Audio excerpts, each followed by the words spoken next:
Okay, guys, and we're back with another episode of the Seth solo side quest. I'm Seth from the Lone Sonner podcast, and this is episode 85 of my side quest. Now, in this episode, we're going to be talking about the fallout from Zepeda v Farmer 2. This was for the WBC Interim lightweight title. Obviously, Zepeda won the first fight, and he won the second fight as well.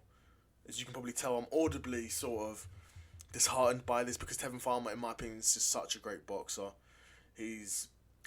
There'll be casual fans, people who aren't so familiar with Tevin Farmer, that'll look at his record and see, well, this guy's got however many losses he's got on his record. I think he's got 5 losses on his record now, so he can't be that good. But you've got to watch this guy box. He's southpaw, super slick. Really good defensively. Philly shell, shoulder roll fighter. Really good defensively. Great counter puncher.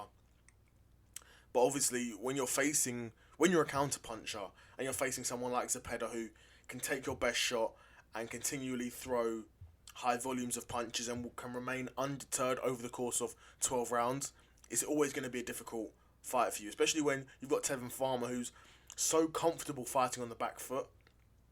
You know, he's so comfortable giving up the ground and just countering and pot-shotting.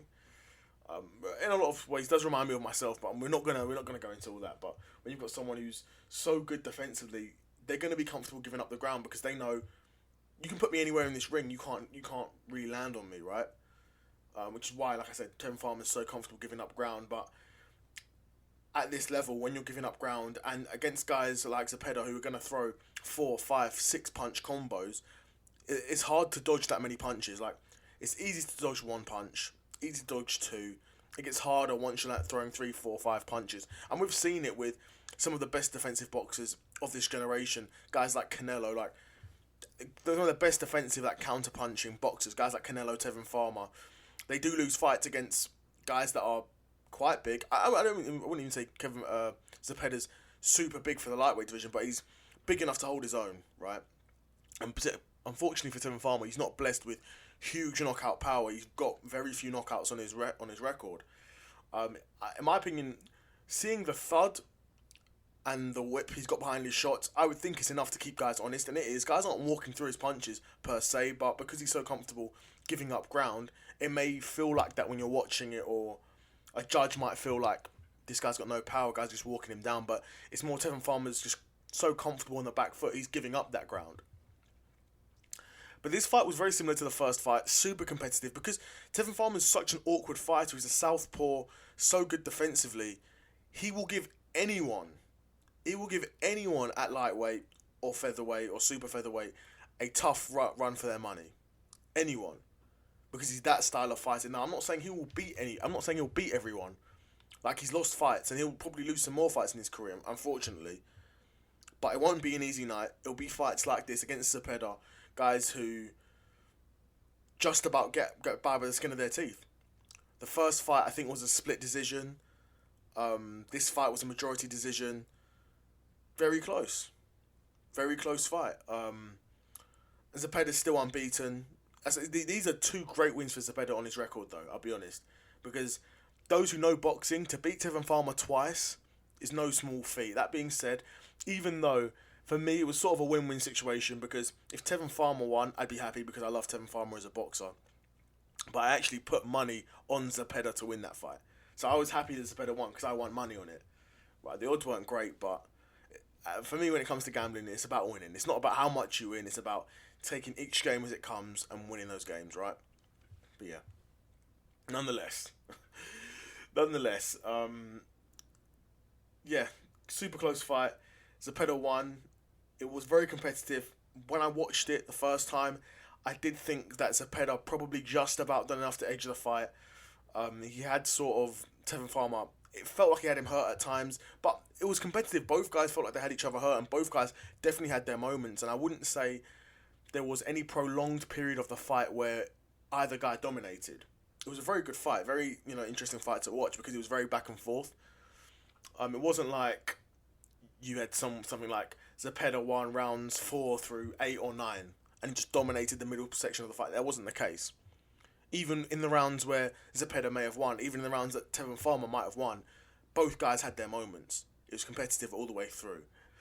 it looks like Zepeda wants that Shakur Stevenson fight next, and being honest, Shakur Stevenson's a whole different ball game than Tevin Farmer and the level. Like Shakur Stevenson's a much higher level, and Shakur Stevenson would probably beat him because even though Shakur's a less awkward matchup, it would be it's so difficult to explain because Shakur Stevenson on paper is a far less awkward matchup for Zepeda. That being said, I think Shakur beats Zepeda quite easily, right? Because he's got the fundamentals down so well.